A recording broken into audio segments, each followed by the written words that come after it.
안녕하세요. 청담 해리슨 송도병원 장근수 원장입니다. 한 번 발병하면 고치기가 어려워서 고질병이라 불리는 이 허리병. 예전에는 주로 연세 많으신 고령층의 발병률이 높은 퇴행성 질환으로 여겨졌지만요. 최근에는 20, 30대 젊은 분들 중에도 스포츠 활동 또는 잘못된 자세로 인한 척추 질환 발병률이 높아지고 있습니다. 이제 생활형 질환이라 해도 과언이 아닌데요. 그래서 오늘은 척추병원 가기 전 미리 준비해 가면 빠른 치료를 받을 수 있는 아주 중요한 준비물 3가지는 무엇인지 알려드리도록 하겠습니다. 첫 번째로는 바로 MRI 등 영상 자료 준비하기입니다. 요즘은 이 의료 쇼핑이라는 말이 있을 정도로 기존에 다니던 병원에서 여러 가지 이유로 이제 증상이 차도가 없으면 이 병원 저 병원을 이렇게 좀 다니시는 치료받는 분들이 좀 계시죠. 특히나 척추관절병원은 주위에서 어느 병원이 좀 잘 고친다라고 하면 쉽게 병원 옮기시는 분들이 좀 많은 것 같습니다. 환자분의 상태가 어떤지 이 문진만으로는 정확히 진단이 어렵기 때문에 필요에 따라서는 우리가 엑스레이, CT, 이렇게 MRI 이런 단계적으로 다양한 검사가 시행됩니다. 그런데 가는 병원들마다 영상 검사를 새로 다시 하게 되면 이 시간 낭비, 돈 낭비, 거기다 이 방사선 이용하는 CT나 엑스레이는 아무래도 이제 저설량이라 하더라도 자주 노출되면 우리 몸에 좋을 게 별로 없겠죠. 그렇기 때문에 만약 다니시던 병원에서 여러 가지 이유로 촬영한 영상 자료가 있을 때는 요청하면 복사본을 이 CD로 드리거든요. 그 CD를 지참하고 내원하시면 우리 의사 선생님들이 환자분의 상태를 빠르게 파악하는데 중요한 자료로 활용할 수가 있습니다. 불필요한 검사로 인해서 경제적 부담, 신체적 부담을 크게 줄일 수 있습니다. 그리고 저기서 제가 덧붙여 드리고 싶은 아주 중요한 이야기가 있는데요.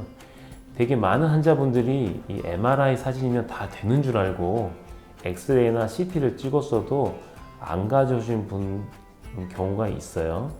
그래서 꼭 필요한 경우 엑스레이, CT 검사 처방을 내면 아니 그거 왜 찍어요? 꼭 찍어야 돼요? 라고 물으시는데요. 3가지 검사는 엄연히 다른 검사입니다. 그럼 대체 어떻게 다른지 간단히 설명드리겠습니다.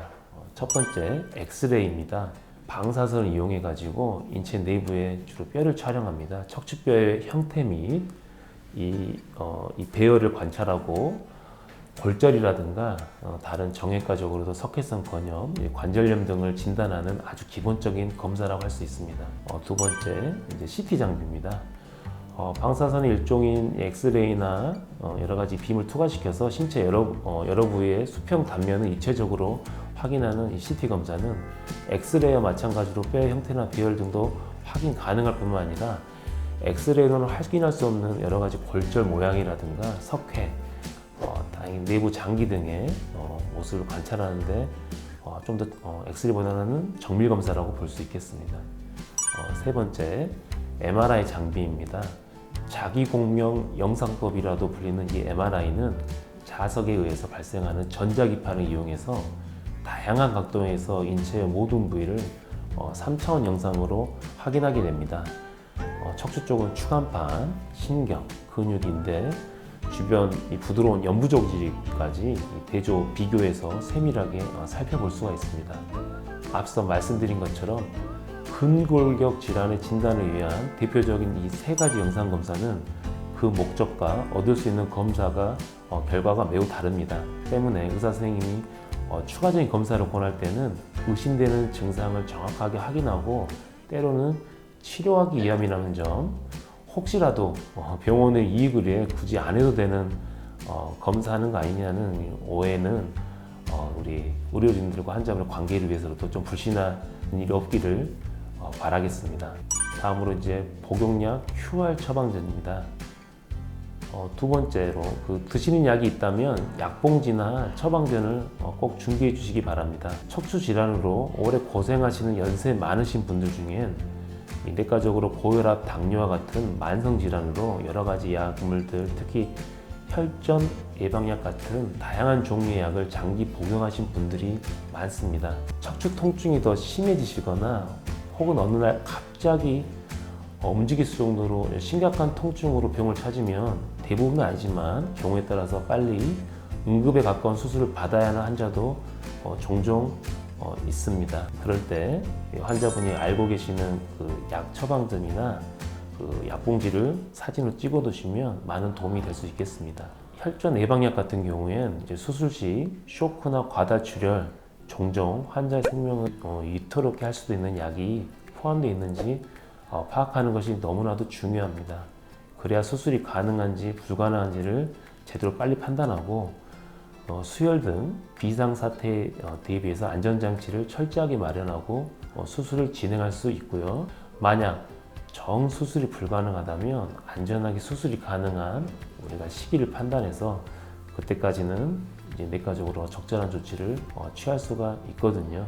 그런데 정확하게 드시는 약의 종류나 이름을 외우고 계신 분들은 흔치 않기 때문에 전에도 설명드렸지만 가급적 꼭 약봉지나 처방전을 지참하시든지 또는 사진으로 찍어 두시는 게 좋고요. 비단 응급으로 빨리 수술할 수 있는 그런 경우뿐만 아니고 오랫동안 만성으로 통증으로 대수롭지 않게 내원했다가 오래된 통증으로 이제 못 견디고 수술 일정을 잡고 돌아가시는 분들도 마찬가지입니다. 의료진들에게 꼭 복용 중인 약들 중에 종종 수술에 하실 때도 끊어야 할 약들이 있는지 꼭 받길 바랍니다. 조제약이라고 하면 한 봉지에 다 약이 섞여 있어서 뭐가 뭔지 모르겠다 싶으시면 꼭 수술 상담해준 우리 직원 간호사에게 사진 찍어서 물어보시거나 가까운 약국 약사님에 가져가서 물어보시고 복용 금지 안내받는 기간을 철저히 지키시는 게 좋습니다. 그거는 저희 병원에서 도와드리겠습니다.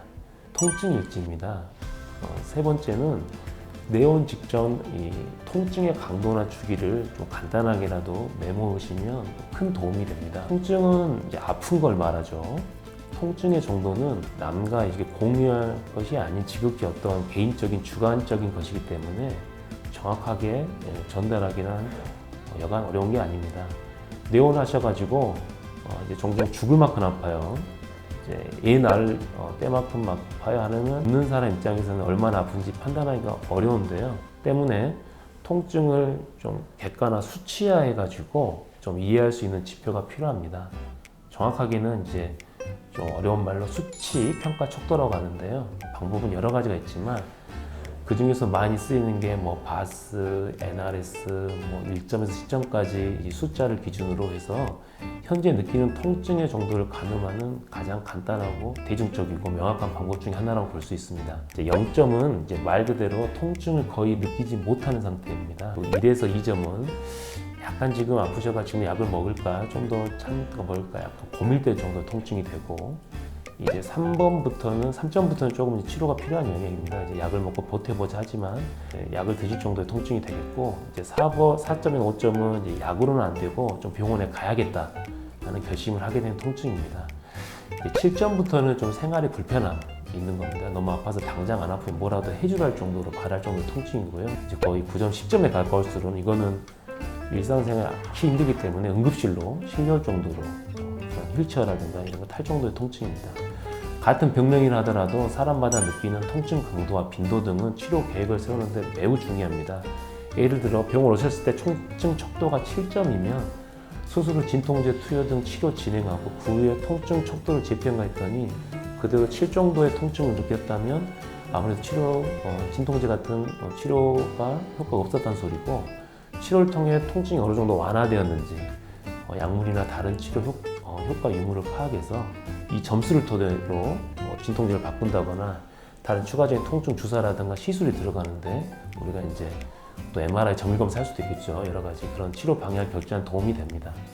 내원 전에도 가능하신 분들은 오늘 알려주신 바스, NRS 흔히 이렇게 검색 가능한 그런 기준에 맞춰서 통증의 강도, 빈도, 지속되는 시간 등을 미리 적어오시면 큰 도움이 되겠습니다. 네, 이상입니다.